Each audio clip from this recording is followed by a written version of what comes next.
Welcome to the Geometric View, episode 49, season 5. This is the first in season 5, so we have a new song at the beginning, a new intro. So today we're going to get into how light, energy, cosmic rays, and sound scaffold into fractal geodesic birkeland filaments. So basically we're getting into the constituents before life, prebiotic life. Geometry is prebiotic. I'm Buddy James, your host. Let's get into it. Let's get into the circuit. The best way to support us is on PayPal, goldenscaling@gmail.com. Thank you. You're looking at my best friend here, Philip. This is by far one of the best humans I've ever met in my entire life. Aw. Hands down. Not so bad yourself, fella.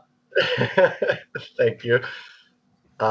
So, yeah, this is like Buddha reincarnate, literally. Like, I'm telling you. But a different type of, you know what I mean? Like, everybody has this persona, but Philip here, he has this friendly personality that just is magnanimous. It draws people in. You can't avoid it. And he's just so giving and open with his heart and his feelings. He makes you feel like you're belong, and everyone wants a sense of belonging. So, without tearing up, I love you, Philip, and thank you for being here. I love you too, fella. So, my dad here on the line, and I'm not supposed to tell anybody that, but we also have Aaron, and thank you for joining us this episode, Aaron. Missed you last week and enjoyed your presence a couple weeks ago. So thanks for being here.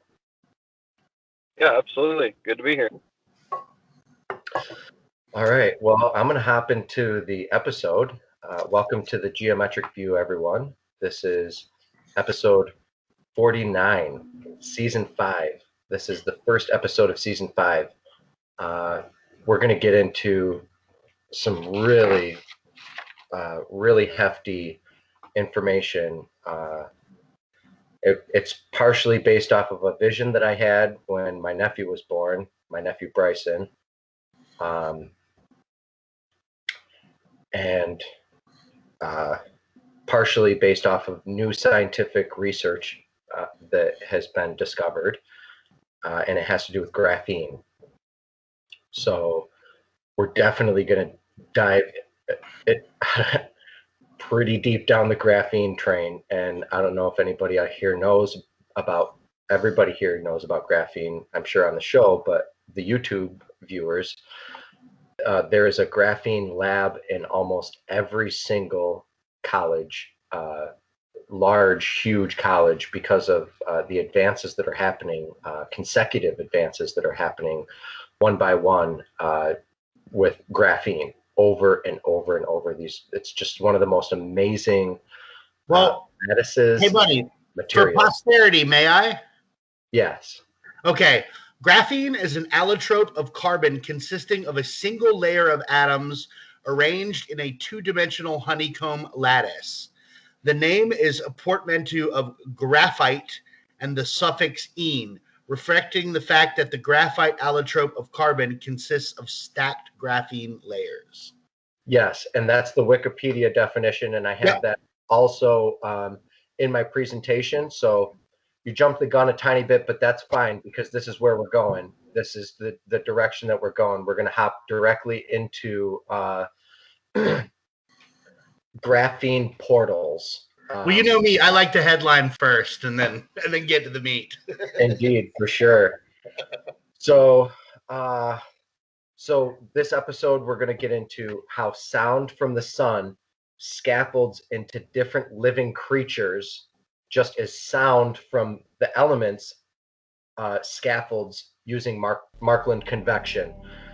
We've learned on previous episodes that the elements actually use a convection in order to balance out and to weigh the elements into separate filaments as it's moving through charge in space. not only from the sun, but in a trajectory from all particles that are emanating. So these are now what I want to paint, the picture that I want to paint is how sound from the sun and all of the energy from the sun and the subparticles and everything. There's a word for it. Sorry, I'm having a lack of the word for it. But this energy from the sun is living and organized, and in this episode we're going to find how not only does this organization, this self-organization inside of these filaments and inside of these currents condense inside of tubules, inside of tubes, but the elements also use Markland convection to condense. And this was, if you look at the last episode, the episode 48, you'll find that we go into the electric universe periodic table. So this is basically how light, energy, cosmic rays, and sound scaffold into fractal geodesic Birkeland filaments. Woo, that's a mouthful. I know, right? Say it fast. And how light, energy, cosmic rays, and sound scaffold into fractal geodesic Birkeland filaments. What is a cosmic ray made of? What is a cosmic ray? What is a ray of light? What is a ray of light made of? Now, Einstein proposed and posited what would it be like to fly on, or to be in a beam of light, or at the head of it. Now, let's go into what is a cosmic ray made of and the constituents of it, and not just hypothesize about riding on the rainbow.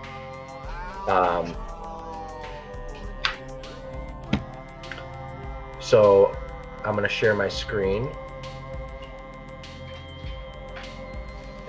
And boom, boom. I have this presentation that I put together and the image of the map that I do, the weekly maps. So let me open up this real quick and get this started, which I should have already had getting going. But we'll pull up. This is it. We'll go.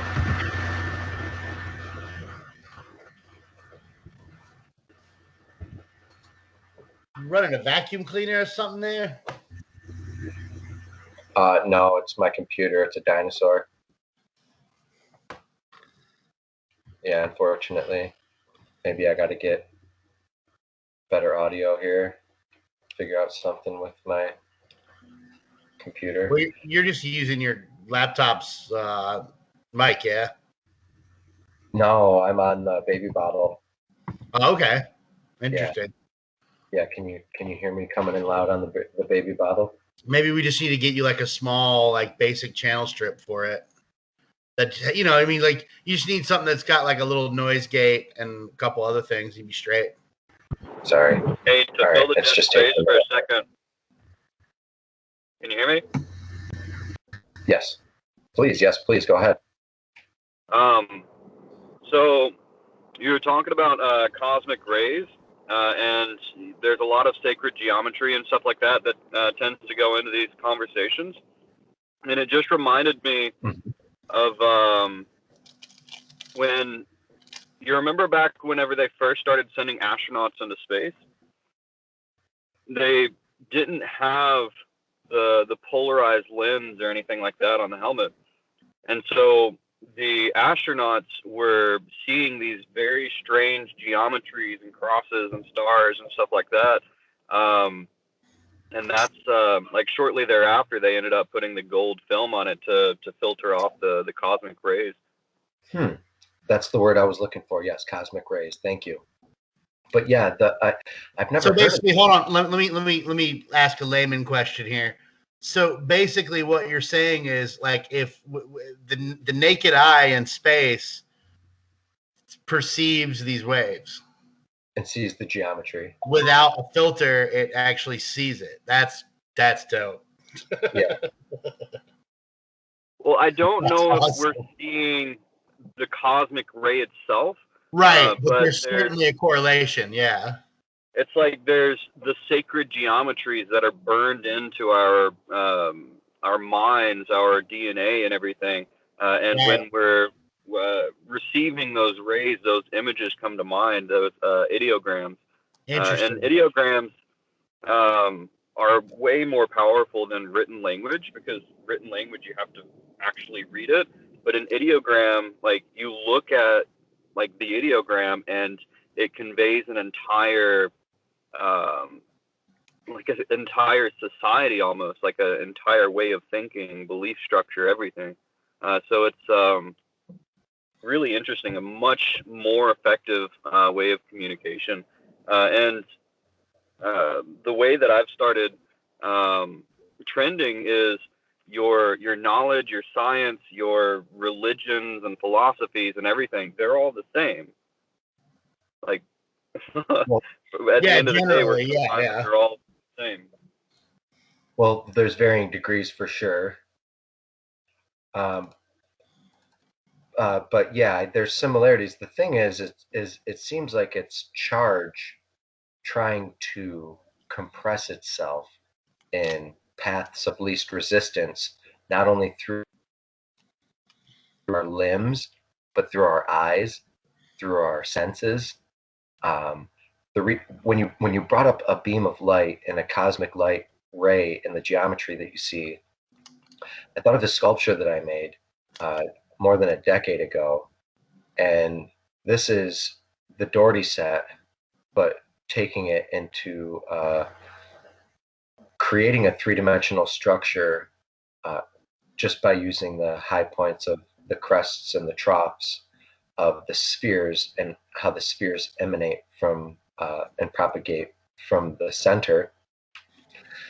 They create this quarter scaling and this subquarter octonian octaves in natural wavelengths come into manifestation from this geometry, and Walter Russell showed us this, and I'm furthering the path of least resistance, as we all should and can be. But those that go against the grain are creating not necessarily dissonance, but going against the grain is really going against the herd mentality a lot of the time. So it's not bad. You're going to be on the edges of the cusp of the wavelength if you're going against the grain. So, but when you mention the rays, I see the geometry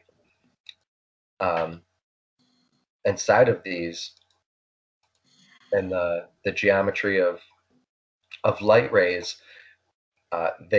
They also do, and I mentioned this in the last episode.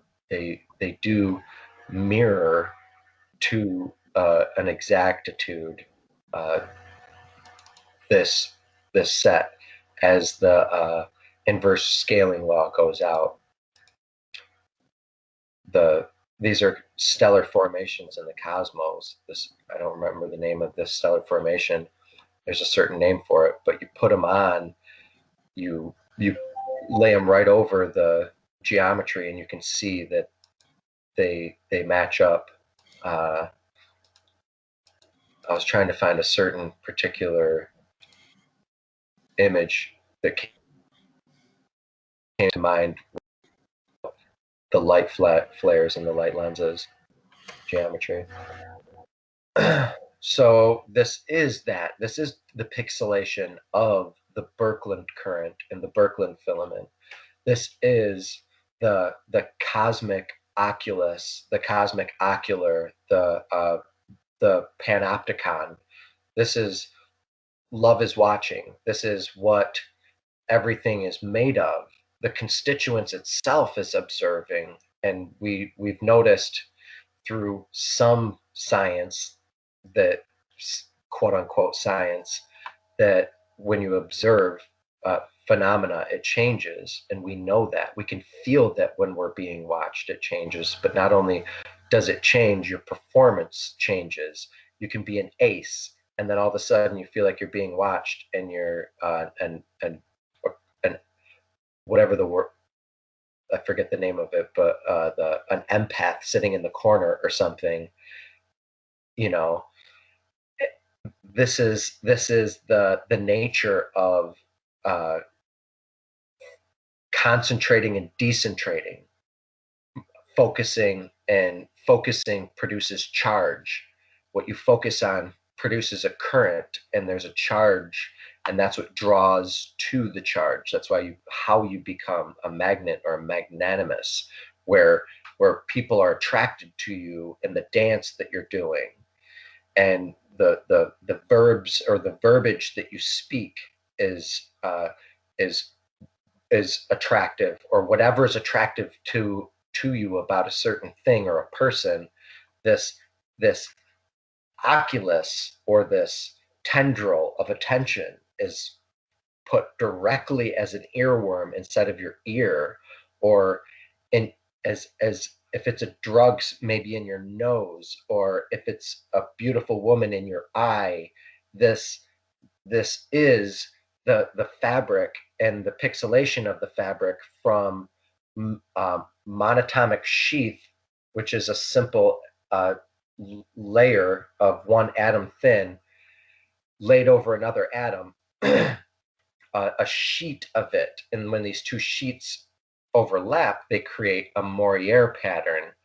And this is, and could quite possibly be the key to the elusive reality of what it is that we believe, we think, we perceive, because even our eyes are logarithmic, scale invariant. They only pick up a certain amount of light and process it, and our brain does the same thing. So do all of our other senses. Well, and not only that, like all of those senses, if you compare, the sense capacity of, even a small sample set of humans, you're going to have a completely different result for every person.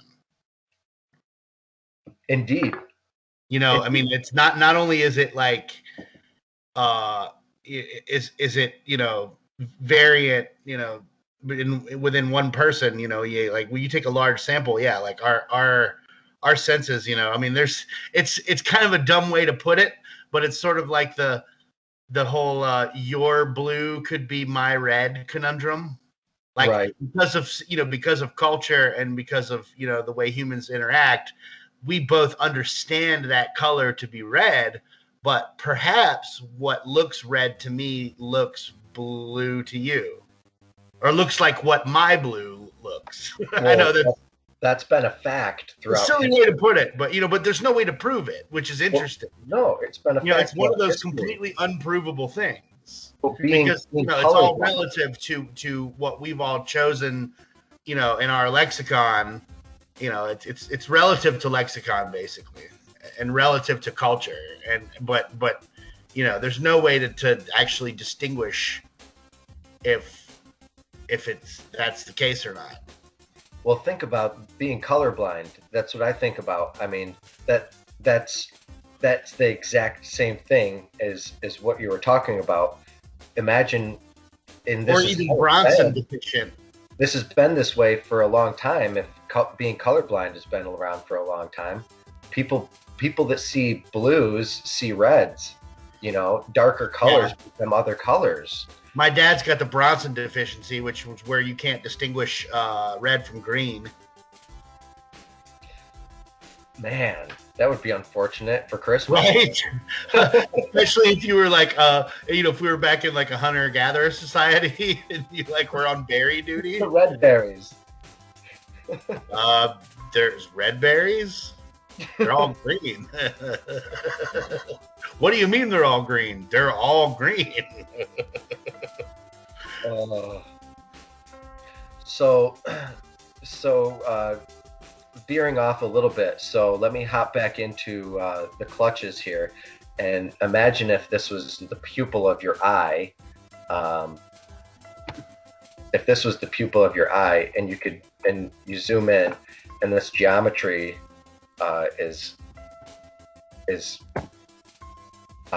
perceiving this reality, then it would make sense that our eyes, how the evolution of our eyes came about, is that it's a mimicry of light, and that light itself, the geometry of light itself, is not only inherent in all of the creatures, but the creatures are bound and wound in the same sound and structure of the fractal cascade itself.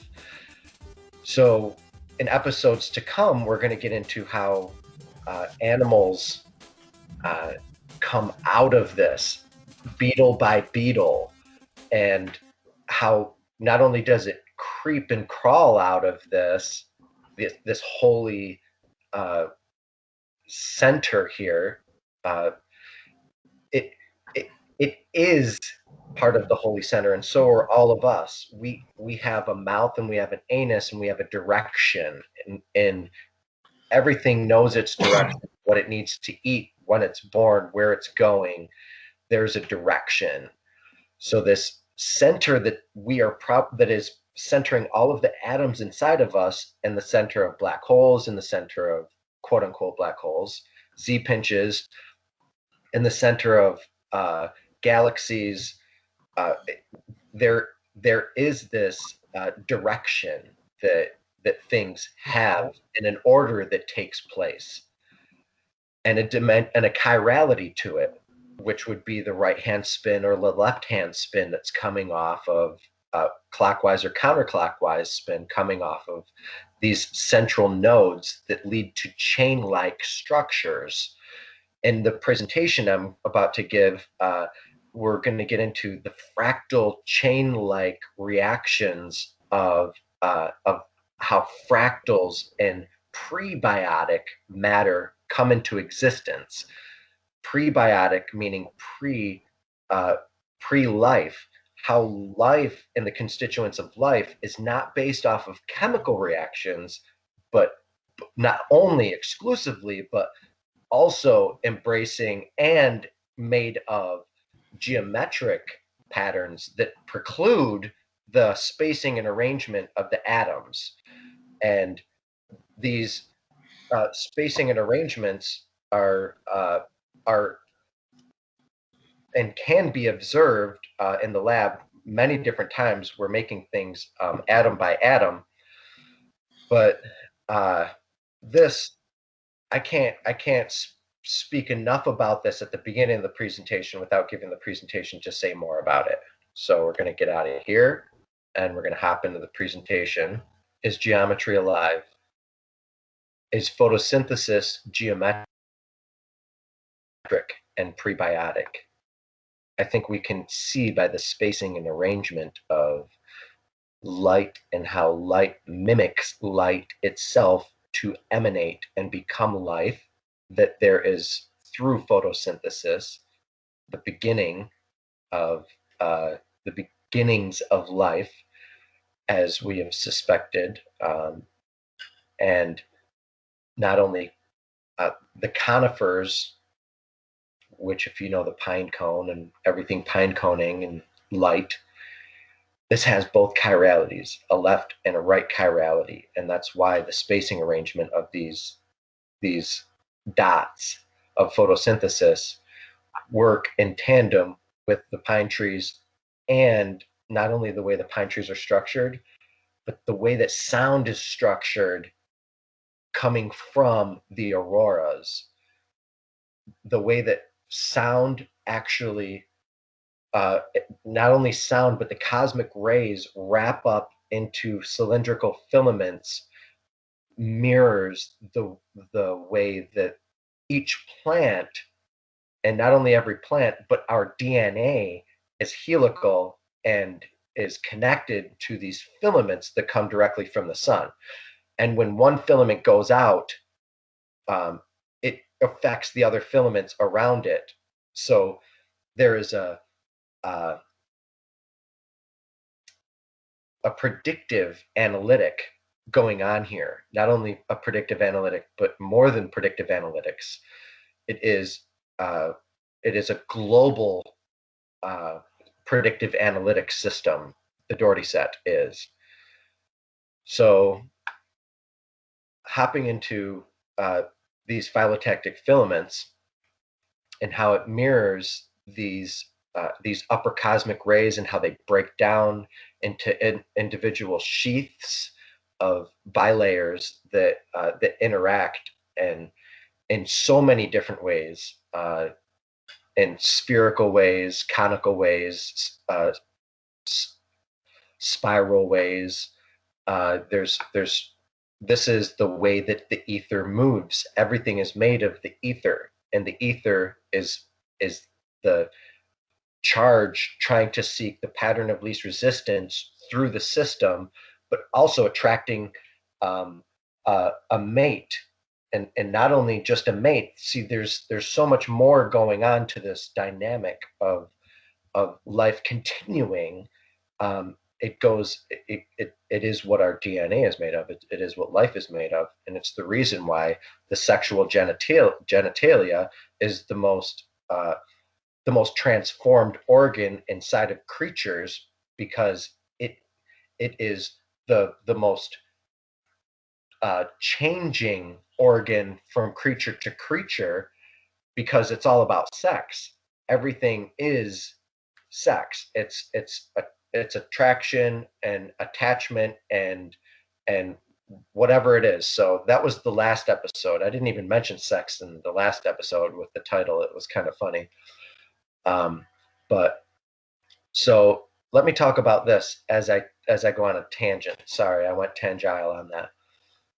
So photosynthesis is a photobiological phenomenon that requires the participation of a molecule to absorb light energy. A molecule capable of absorbing light is known as pigment. Pigment molecules process the energy and information content of light into a form. This is important because we're getting into how fields create form, how the field is creating the form of these creatures and crystallizing DNA out of the ether. And not only that, but bodies and bodily structure, the architecture of creatures. So pigment molecules process the energy and information content of light into a form which can be used by the organism. Another path of least resistance. Everything's seeking the cycle of energy, trying to complete the circuit. And I've been working with circuits for so long with high voltage electricity that you can feel it even more than you feel it. You can even start to intuit what the current wants, how much water it needs to be sustainable, how much you need to deprive it to keep it lit, what areas you need to saturate with water in order for other areas to explode and erupt in current, and that's how the galactic filaments are formed, and we'll get into that here in a minute. So this is really important. We're getting into prebiotics, which is the chemicals that are before life, the chemicals that are needed to form before life can come into existence. So I'm kind of taking a spin off of this word, and I'm attributing it also to geometry, and how geometry is seldom talked about being prebiotic, but that's even more prebiotic than prebiotic is, because it's more fundamental. Geometry is prebiotic. So photosynthesis is and I'm going to continue talking more about photosynthesis for a minute. Photosynthesis is a photobiological phenomena that requires the participation of a molecule to absorb light energy.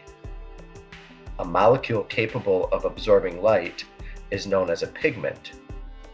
Pigment molecules process the energy and information content of light into form. So this is really cool. Pigment molecules. Anyway, because this is all about form.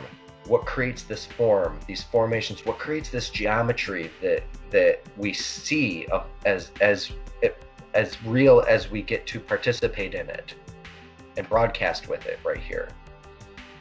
So this can be used by the organism. So once again, it can be used. Oh, did I skip a? Yeah, I went ahead. Okay. So there's an autocatalysis that's happening here. And autocatalysis is a single chemical reaction, is said to be autocatalytic if one of the reaction products is also a catalyst for the same or coupled reaction.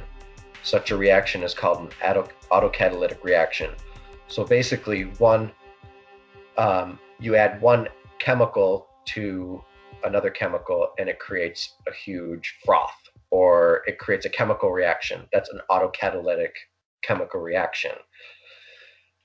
So what I want to bring to the table here is autocatalytic geometry and how these filaments are autocatalytic and that they are attached to everything, not only you and me, but there's a sexual desire inside of these filaments and a parity involved.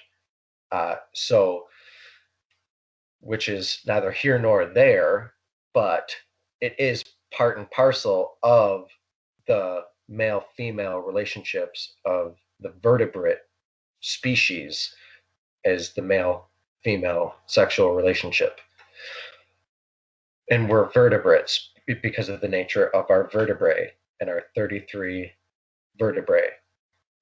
So, collective autocatalytic geometry.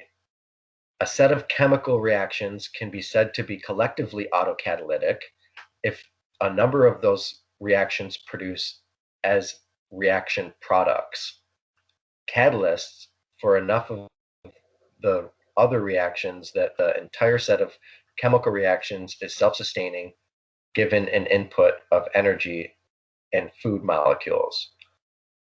So energy and food molecules, there needs to be an input.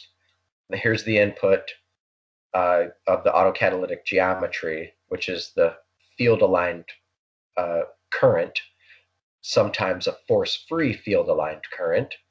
And this force-free field-aligned current, or birkeland current, filaments out into the collectives of us, not only consciously in consciousness, but also into every individual atom, which makes sense when you get into why is everybody individual? How can there be so much individuality? Everybody's DNA is different. There's no two same DNAs, even the same identical twins. And neither is there the same fingerprint, neither is there the same atom. Every atom is unique. And this is a theory of uniqueness on all scales that I've come up with that has to do with the travel and the transit of every creature and their particle matter. Not only what you are what you eat, but you are what your last thread of DNA is, and you are also what all the other DNAs are, which explains partially explains some of the what is it when crowds get together? Mob mentality. Yes, mob mentality. There's a higher consciousness that when something is so hard to believe, we just ignore it. And that's because if the masses ignore it, we'll ignore it. And if they tell you to ignore it, you're going to ignore it, and that's not only the day we live in, but the day we've always lived in. It's not always been so free, nor has it always been so suppressed. There's waxing and waning in societies, psychologies, neural networks, minds, brains. When you're a certain person, you don't have to be that person. You can become a different person. Everybody can change. just because your core might be a rotten filament, you can blossom into a beautiful flower. Okay? This is you don't have to become a product of your environment. Your environment can become a product of you as well. So, and this is the idea of that's partly probably some of the psychology or whatever of it, but this is more of a larger understanding of how this autocatalytic geometry not only sets the stage for our thoughts, but how our senses impinge on reality, and how our senses are edited heavily by reality, by our who knows what edits our senses. At nighttime, our senses are edited, and at nighttime our senses are edited heavily through REM sleep to help us through these filaments that we're threaded through so heavily and thick and wound and bound within. So, dynamic projective geometry.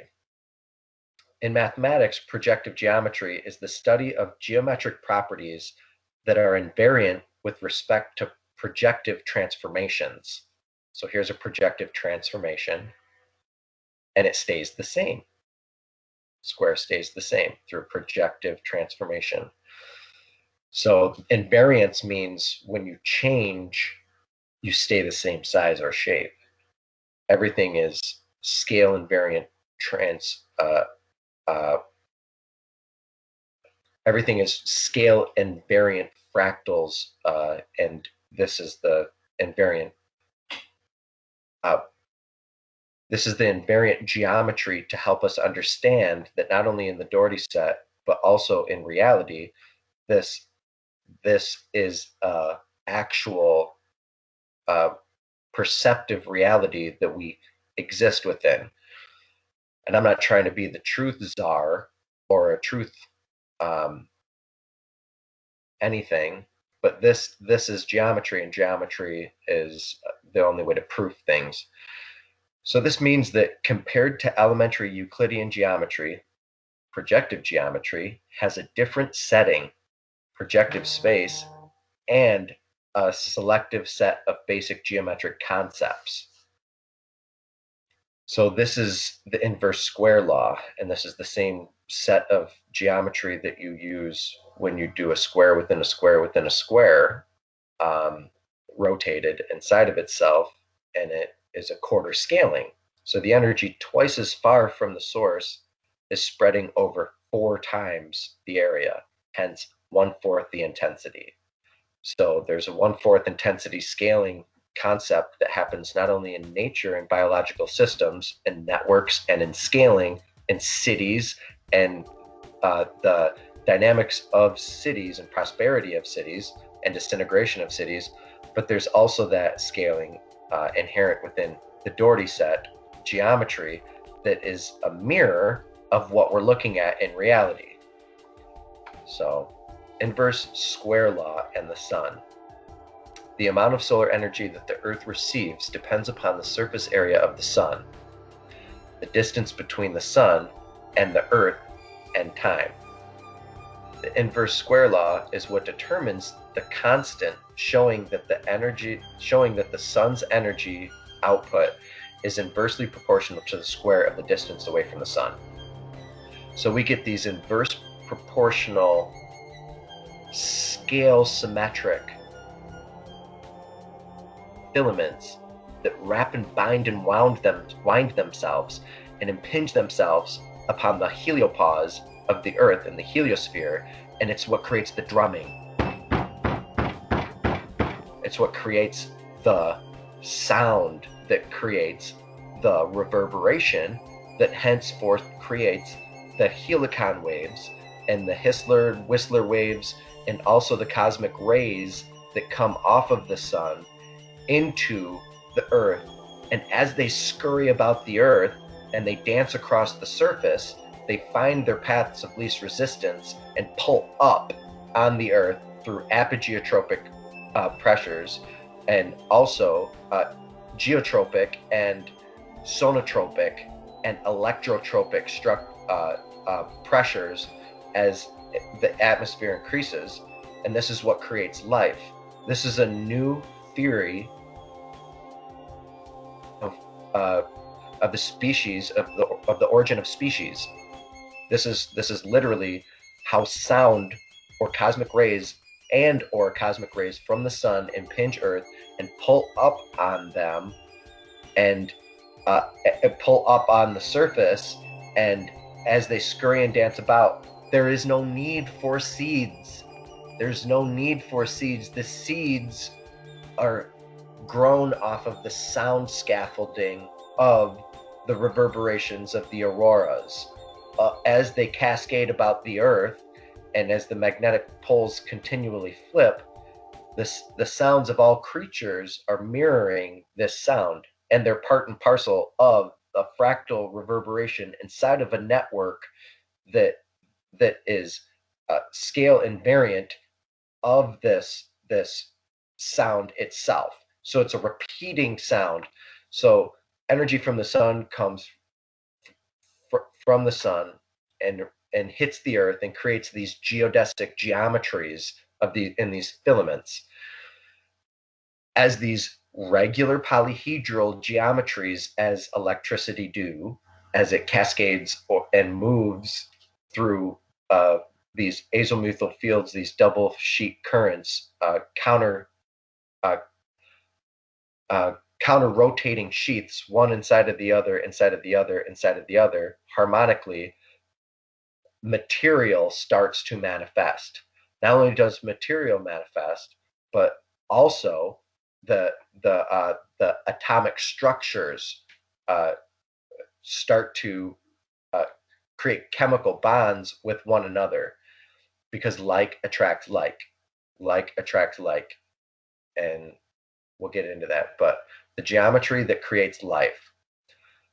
The flower of life is a geometrical shape composed of multiple evenly spaced overlapping circles, arranged in a flower-like pattern with six-fold symmetry like a hexagon. The perfect form, proportion, and harmony of the flower of life has been known to philosophers, architects, and artists around the world. So this is like the beginning of dipping your toes in of geometry. I'm glad that I didn't go this way first in and went out. But I guess this is part of my venture and journey as well as everybody else's if you're in the geometry world or just the wanting to know more world.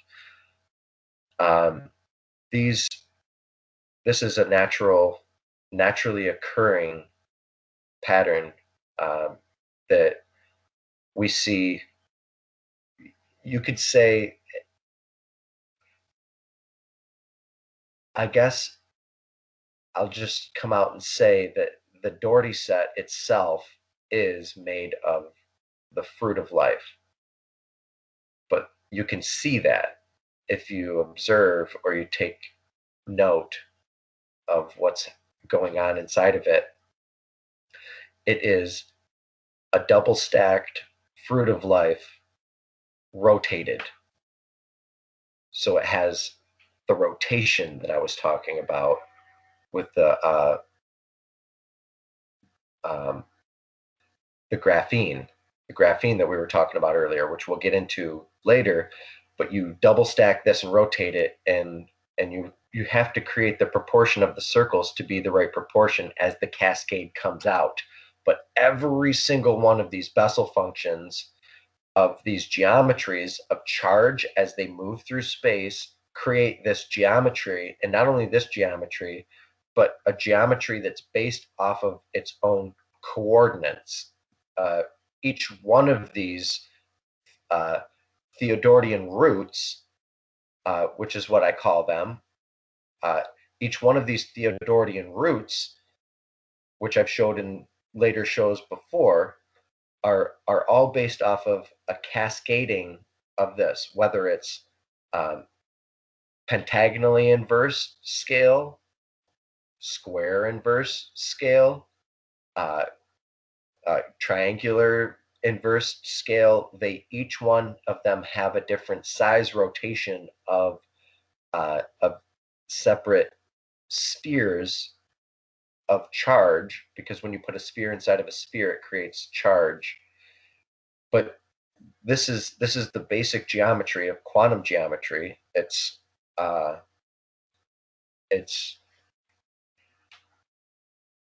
plasma instabilities and plasma filaments, and how plasma filaments can create and have a base to come off of to create stellar formations. But anyway, so I read this, The Flower of Life. There's so much more. This is the beginning. And then we also know that life forms using this, or a similar scaling pattern to this. Actually, it uses the exact scaling pattern as that, cell by cell, which is the doubling. So inverse square. Life forms on strings, just like galaxies and stars form on filaments. Life, DNA, everything forms on strings. And when we see galaxies pinching to create the Z pinches of charge as they come together through phase conjugate layers, as they cascade off of different sources to create the nodal and the filamental universe, which is what this whole thing is all about, it creates these brighter spots. And if you're doing electropyrography, which is fractal branding, or taking electrodes from a transformer and putting it into wood or any other medium, you'll understand that as you put the charge down right here and create a really bright area, you need to feed another area over here. Otherwise, that's going to be dim, dark, nothing's going to happen. There's charge moving through the wood, and it's dark, current. You can't see it even at night. But when you add a little bit of moisture, a little bit of water, you can see the filaments light up like a city, just like this.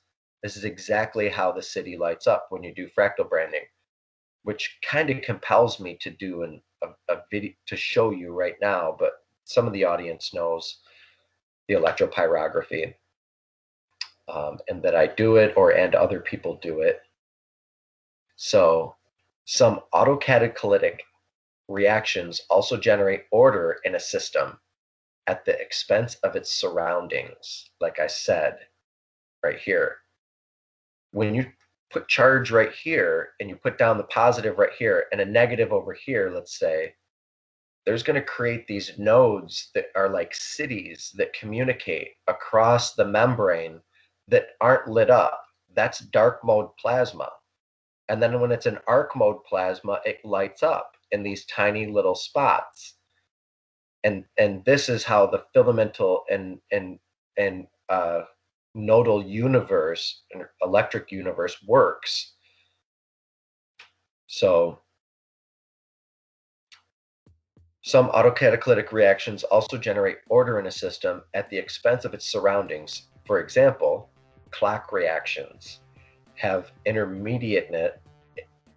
clock interactions have intermediates whose concentrations oscillate in time, corresponding to temporal order. Like other reactions generate spatial separation of chemical species corresponding to spatial order. That makes sense.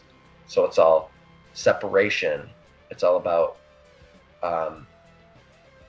the things separating from one place to another. And when you see the resistance of separation, you see patterns that are Lichtenberg figures just like this, which is a vestige of life, which is a path, which is an actual image of a system that was once living, a complex system that was once living. So more complex reactions are involved in metabolic pathways, metabolic networks in biological systems.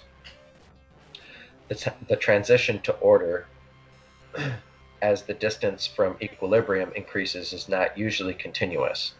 order typically appears abruptly. The threshold between the disorder of chemical equilibrium and the order is known as phase transition. So this charge moving from here to here, as it moves from here to here, which means just electricity, as high voltage electricity moves from here to here, or charge, it creates new elements and creates new specific paths and nodes with different chemical compositions. And as they change, there's a phase transition that happens, similar to planets, similar to the way that stellar systems work. So the conditions for a phase transition can be determined with the mathematical machinery of non-equilibrium thermodynamics. Geometry forms on filaments. Yes, geometry forms on filaments. Oh, yes, life and everything forms on these filaments, and there's fractals, frequencies, filaments, and they're all interrelated.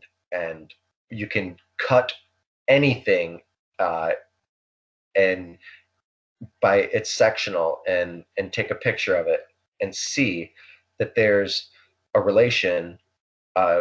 There's definitely fractal relations inside of most organisms, whether it be bilateral symmetries or helical symmetries. Either way, these filaments in space, and as they form bodies, also are always helical winding. The universe itself is helical, it seems like. And it also seems like someone might want to say something, but collagen itself, which is what our bodies are mostly made of, there's a huge percentage of, not mostly, but there's a huge percentage of collagen in our body. It's all these helical filaments. So from filament to filament and DNA and everything, not only is the filament geometric, but the forms are geometric as well. Force-free field-line currents and field-line currents are all geometric, non-Euclidean geometry of twisted filament bundle packing. And this is wound and bound part and parcel of what the universe is. So now we're going to hop into graphene and more of the image. I didn't even put the image into the presentation yet because I didn't have enough time, but we can go back to the image after the end, and I can show you the way that they stack. We'll see. Anyway, I'll show you. So graphene is an allotrope of carbon consisting of a single layer of atoms arranged in a two-dimensional honeycomb lattice. Does anyone have any questions? Sorry, I thought someone wanted to say something maybe back a minute ago. But okay, we'll save questions till the end here. The name is a portmanteau of graphite and the suffix "ene" reflecting the fact that the graphite allotrope of carbon consists of stacked graphene layers. Graphene is amazing, and we know that it's in we talked about it earlier. There's so much research and potential inside of the graphite and graphene world right now, in computing and in many other different areas. But here is the electrical properties. This was an article from 2018, or was this the 2021? Yeah, this is the 2018 one. And here's the, it's an article in physics.aps.org. So the electrical properties of a graphene bilayer can be tuned by stretching and rotating one of the bilayer sheets. And this blew my mind because I called this and I predicted this back in 2005. And I don't know if people have been trying to work on it since, because I told quite a few people, or if just by nature advances in technology has gotten to the point to show that it is indeed when you rotate and stretch graphene, it becomes electrical. And I'll continue to read the article without giving too much away. But a pair of graphene sheets stacked slightly askew, for example, can superconduct. However, no one has yet looked at what happens when one sheet is stretched relative to the other. Now, Vincent Renard of Grenoble Alpes University, France, and colleagues have done exactly that. They found that graphene bilayers made of sheets under slightly different tensions had dramatically altered electrical properties. Sweet. So I made a prediction that goes deeper to this. I think I'm just seeing stuff. It's just like the more that I create, the more that I see, and that's why love is watching. Not only me, but all of us. We're all doing it together, and thank you for doing that. So Renard and colleagues created their bilayers by growing one graphene sheet on top of another. This process naturally induced different amounts of tension and rotation in the two sheets. As a result, at periodic positions across the bilayer, the sheets aligned with their honeycomb atom patterns perfectly overlapping in between the sheets. Patterns were shifted by half a honeycomb cell, which is exactly what I did, and I'll show you here. The team used a scanning tunneling microscope, STM, to analyze how electrons behaved in the aligned and unaligned areas. Measuring a region where the honeycombs aligned, the team observed large spikes in the number of available electronic states as they reduced the voltage between the STM, scanning tunneling microscope, tip, and the bilayer to 0. So a bilayer is just two layers stacked on top of each other. And like as we said before, one layer of what graphene is one layer thick, a monatomic sheath of atoms, of carbon atoms. So when you put two sheets together, stretch them, and stack them, they do some really crazy magical things. These spikes were smaller for measurements on unaligned regions. Regions with high numbers of electronic states have pockets of trapped electrons, which can lead to superconductive or magnetic behaviors in the bilayer. And that's that right there. Magnetic behaviors in the bilayer sheath. Tuning graphene's electrical properties by stretching and rotating the sheets does not yet offer specific advantages over other approaches, but the team says that their method provides researchers with a new route to achieving this goal. So that was 2018.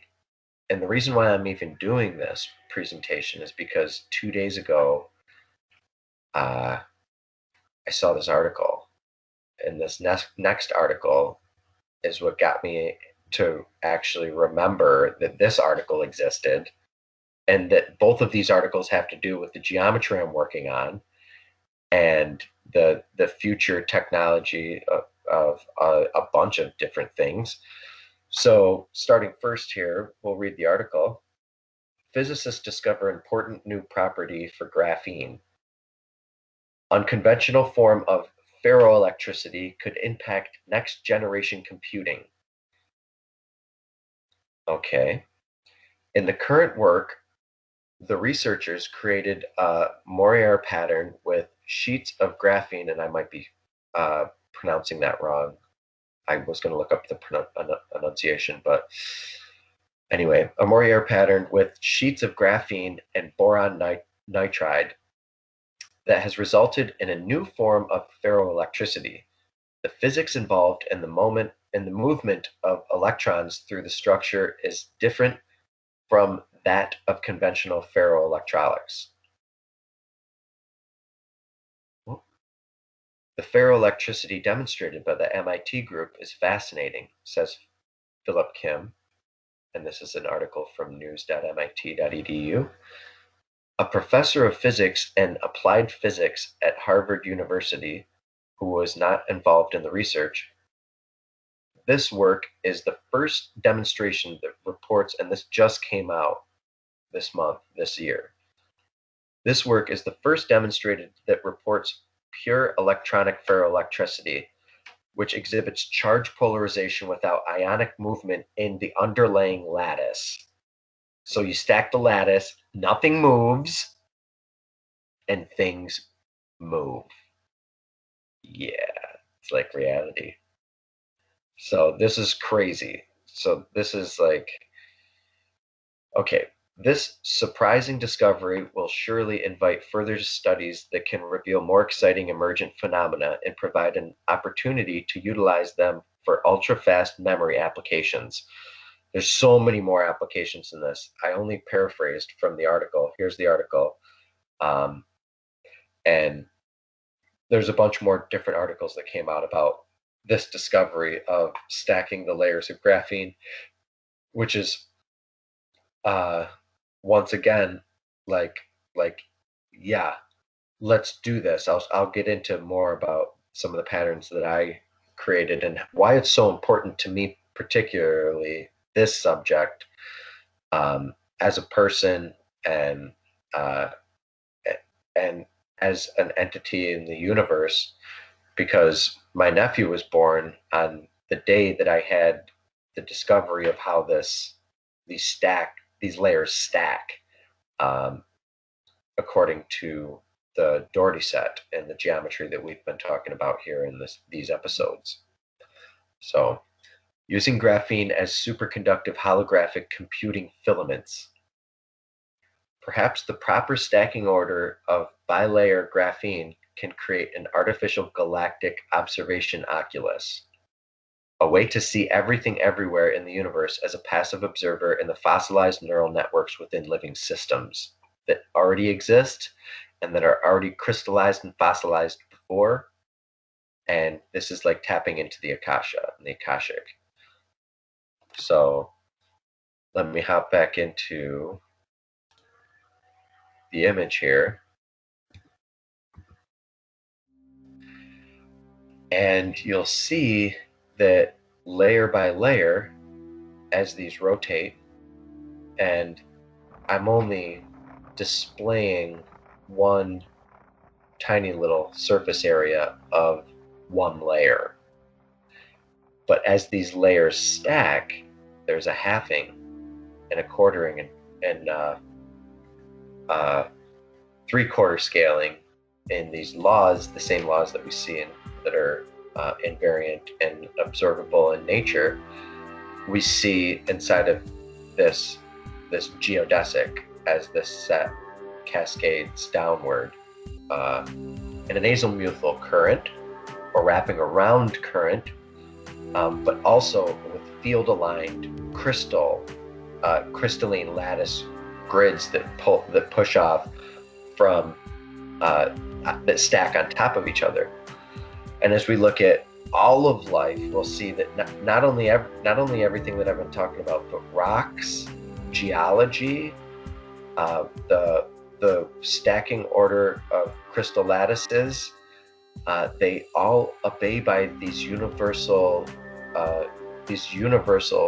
laws that if a carbon atom has a certain geometry to it, all other carbon atoms in the whole universe have that same geometry.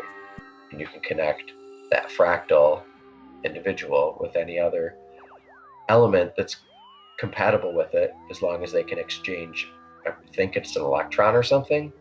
I mean, that sounds like charge and what's the word? Charge and charge separation. Charge and separation of charge. Now, what happens in the charge and separation of charge is compression and rarefaction. The compression of something and rarefaction of it. Now, when you stack these layers like so, and if I could pull these all the way over here and these all the way down here and continue all these lattices, you'd get something similar to this, but I only did 3 or 4 layers on top of each other so we could observe it. And the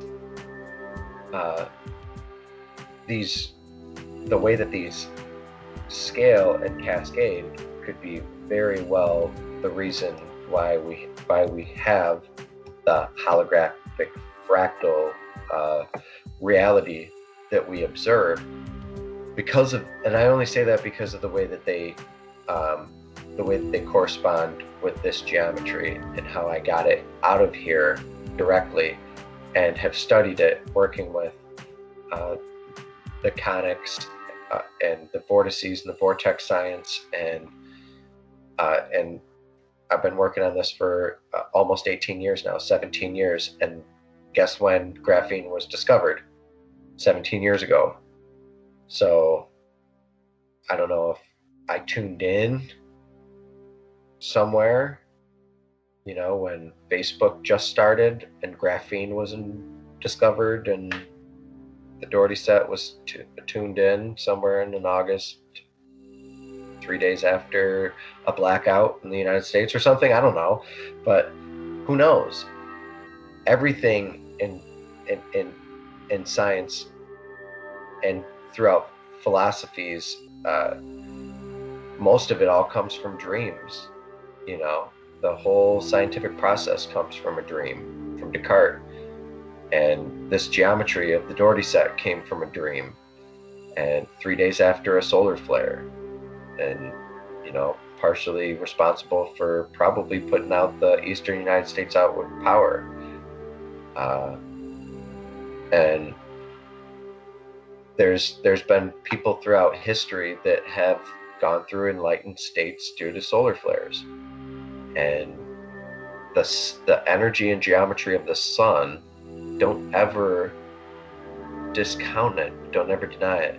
This is a counter-rotating circle. You can have clockwise, and it's dual chirality, bichirality, and you can go in on the left spin, clockwise or counterclockwise. And if you look at the sun and your sun gaze, this information will come and can come, and it didn't come from the sun initially, like I said, that I knew of, until a lot of information later. And if you look at the sun and do some sun gazing, you'll also see that there's a counter rotation of a cyan filament and a magenta filament that goes one way and spins the other way, and then goes one way and spins the other way.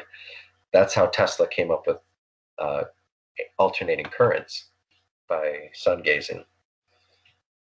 So these alternating currents, or these coaxial filaments that span through all of space, break down ultimately into subfilaments that break down into other filaments that then become the beginning of abiogenesis of life, the beginning of the first fundamental geometries, the building blocks of what was it? Not only abiogenesis, but I forgot the word. Life. Just this will tell me. The prebiotic geometry. That's the word I was looking for. Prebiotic, pre-life. These are the ingredients of pre-life. How things start to not only work in geometry, in the geometry of how crystals crystallize in the rocks, and how charge moving through the earth as telluric currents actually crystallize these different elements. The elements crystallize, and like attracts like, and pulls itself out of the, whether it's volcanic or pyroclastic flow or electroclastic flow through the earth, these uh, aphonetic and phonetic types of rocks, which is the size of the smaller crystals or larger crystal rocks, are all alive. Everything's alive. Tesla said that crystals are alive. Nikola Tesla, not Elon Musk. Crystals are alive. Everything is alive. And the rocks are growing right now. Rocks are growing all over the earth. The rocks sitting on your shelf. If there's water or oxidizing or any way, there's all sorts of different ways that rocks continue to grow and become bigger. You know, things aren't always as they seem out there in the universe. So that's pretty much the gist of my presentation. The news hour then. And there's a bunch more information on graphene if you want to look into it. A whole bunch of information. Scientists introduce artificial magnetic texture in graphene. This geometry is really cool. When you stack the layers, there's another type of geometry that comes out of it, and it has usefulness in spintronics, which I did an episode on last year, spintronics, and that whole field. There's a whole bunch of interesting stuff having to do with spintronics. All right, well, we'll get into the news hour now. News half an hour. Get into, hopefully I can hop right into this group. All right. Team creates new ultra lightweight, crush resistant tensegrity metamaterials. That looks really cool. I haven't even opened that article yet. Catastrophic collapse of materials. Engineers at the University of California have, and the Georgia Institute of Technology, described the creation of a new class of mechanical metamaterials that delocalize deformations to prevent failure. They did so by turning the tensegrity, a central design principle in which isolated rigid bars are integrated into a flexible mesh of tethers to produce very lightweight, self-tensioning truss structures. That's Buckminster Fuller right there, tensegrity. Starting with 950 nanometer diameter members, the team used a sophisticated direct laser writing technique to generate elementary cells sized between 10 and 20 microns. These were built up into 8-unit supercells that could be assembled with others to make a continuous structure. The researchers then conducted computational modeling and laboratory experiments and observed that the constructs exhibited uniquely homogeneous deformation behavior free from localized overstress or underuse. That's tensegral. I love tensegrity. Okay. The team showed that the new metamaterials featured a 25-fold enhanced in deformability, and an orders of magnitude increase in energy absorption over state-of-the-art lattice arrangement. Wow.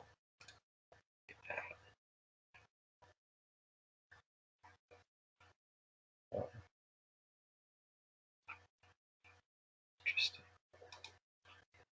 Tensegrity structures have been studied for decades, particularly in the context of architectural design, as they have recently been found in a number of biological systems, said senior co-author Lorenzo, a UCI professor of materials science and engineering who directs the architectural blah blah blah blah blah Proper periodic tensegrity lattices were theoretically conceptualized only a few years ago by co-author Julian Romoli at Georgia Tech, but through this project we have achieved the first principal implementation and performance demonstration of these metamaterials. While developing structural configurations for planetary landers, the Georgia Tech team discovered that tensegrity-based vehicles could withstand severe deformation or buckling of its individual components without collapsing, something never observed in other structures. This gave us the idea of creating metamaterials that exploit the same principle, which led us to the discovery of the first 3D tensegrity metamaterial explained by Romoli, aerospace engineering professor at Georgia Tech, made possible by novel additive manufacturing techniques. Okay, let's watch this here. Take a look, see. We'll take a look, see.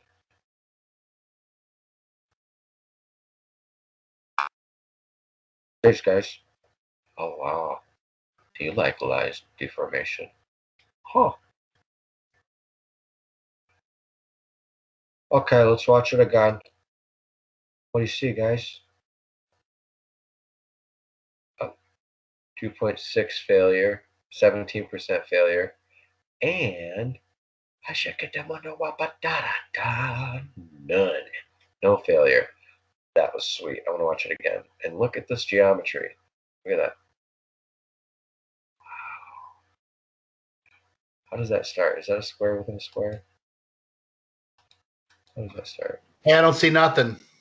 Yeah, it's like square. It's delocalized. If you're playing with something, we're not seeing it right now. Okay, so tensegral forces. Hey, buddy. Tension test. Ding! Okay, so that's cool. That's really cool. So we'll hop into the next article here. What do we got? Oh, this is one that I posted last year. Biomedical optics is a branch of physics that determines the behavior and properties of light and the interaction of light with matter. The Biophotonics Resource Center provides novel optical technologies for medical research and therapeutic and diagnostic tools for clinical medicine. No, this is not an ad. This is just me talking about this here. The Dougherty Network is a study of holes, how they open and close, and what resides or lives within them. We are composed of light, our orifices are vortices, and we are gaskets in the echoic chambers of eternality. Everything is hollow. Here and now is helicoidal.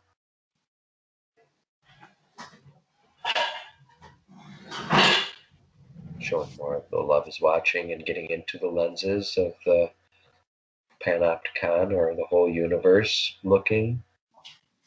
Here's that article right here. There's the structuring of graphene, and there's textures that start.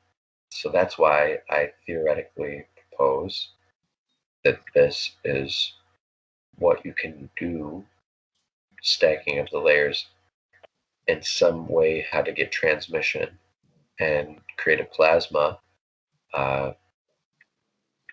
or charge with this type of current here, or this type of configuration.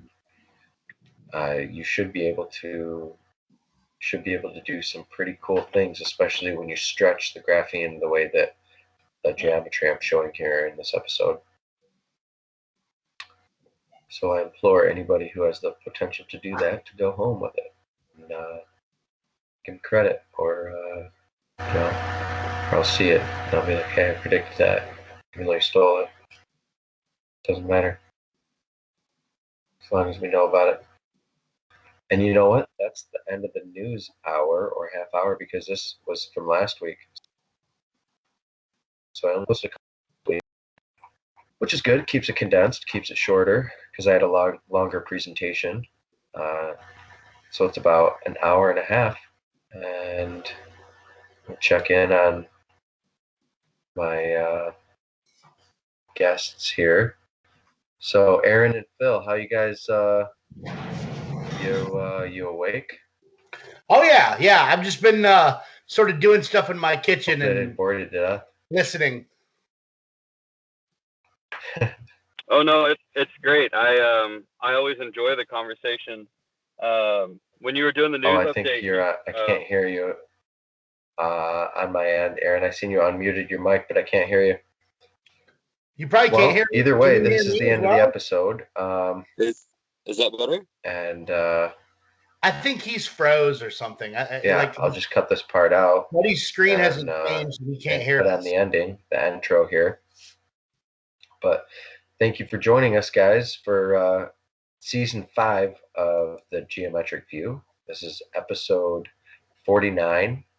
Episode Big 50 is next week, and we're on we'll be on the second episode of the season here. So I'm looking forward to that. And there's plenty more to come. An unstopping, unrelenting amount of trickling geometry coming out of these nipples. Forever young, forever son. Yeah, boy.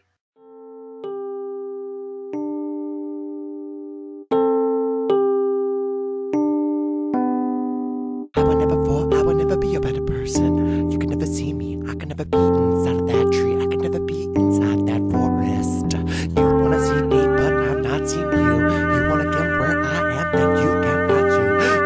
You can't you. I don't wanna the most of the time I got to divide the characters when I got five in the world. Think of a different subject. I'm a bad person. I'm a different nerve. Think of a different curse. Something of an off. Perfect because it's a perfect. Nobody get it off. Piece of the pie. If you want a piece of that, you can have a piece of the pie. I'll give you that much. If you want a piece of this, I'll give you a piece of me. Thinking I'm off of your soul. Piece of me. The perfect compound. The piece of this, I'll give you a piece of.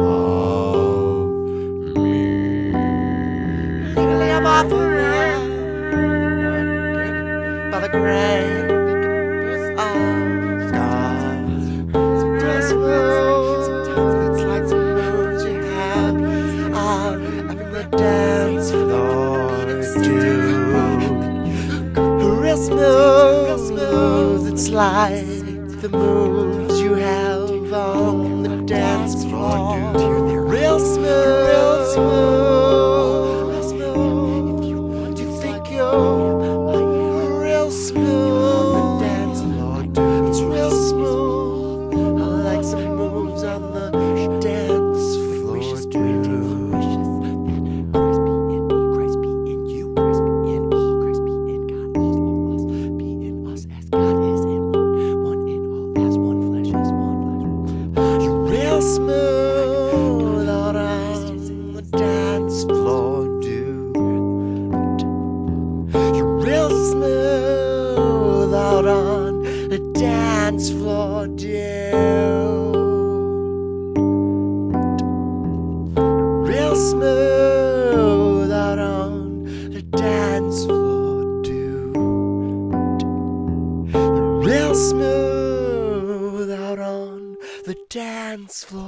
Dance floor. The Geometric View is a Love is Watching product. Love is Watching being. Thank you for doing that. Keep your eyeballs out. Pay attention. There's a lot going down this year. Be vigilant. Be mindful. Be insightful. Be loving. Thank you for being here. Thank you for being kind. Share the love. Spread the love. Become the love. Amen. Thank you for joining us for episode 49 of the Geometric View. The music from the Geometric View is by the acronym BUD, and it is executively produced by Buddy James. Thank you very much for being here again. Have a good week. See you next week.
As I look at the wall, as I look at your body, can I just see straight through with transparent golden scaling? The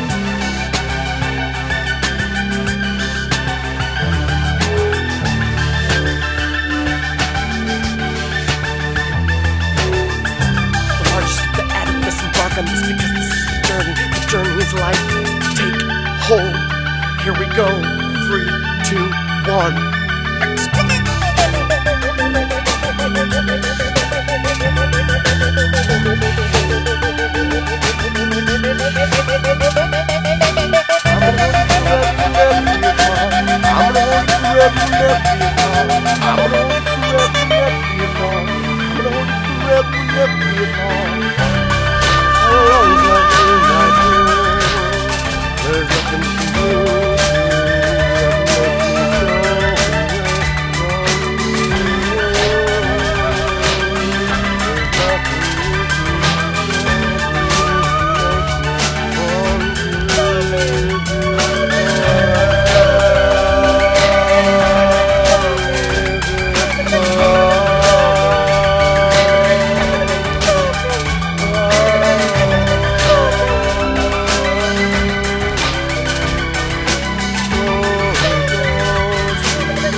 Join us in the fight for Christ, in the fight to save lives. Surprise, submersible, so fast, the first, the last of baptism, need to say more. Pay attention like the marrow in your bones, arrow in your back, arrow in your lungs, zero into the back, tertiary Christian neuron, synapses and arrow entrance into eternity. I'm a courier, a charismatic attitude, meters even meter, it might even be fun. Cider indeed, need nerds, you need nerds, need a virtue, need to be a reason. Feasibility to be a reason to be clean and sober, keys, open doors, signs of directions. Be the carrier of candlesticks, the man who brought you change. Every second you ride, into it, you rivet, you pivot, potential, you could be cat, could be cold, could be copycat, could be copy corpse, could be Schrodinger's best, could be micro-actor, Mackie, normal, open-minded, itsy-bitsy, freaking huge, a universal supermassive aspect of attached awareness. Aware of this all? Collaborative consumption.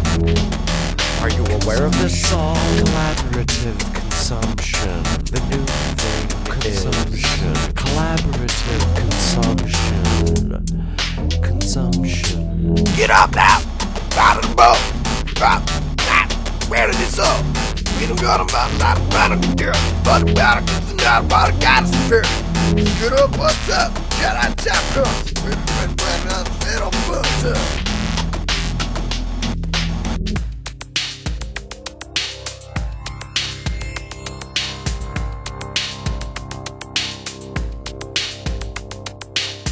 I'm in search of, I'm in earth love, I'm in living life, I'm in living color, I'm in airdrop, I'm an earth thing, I'm an earth thing, I'm an earth thing, I'm an earth thing.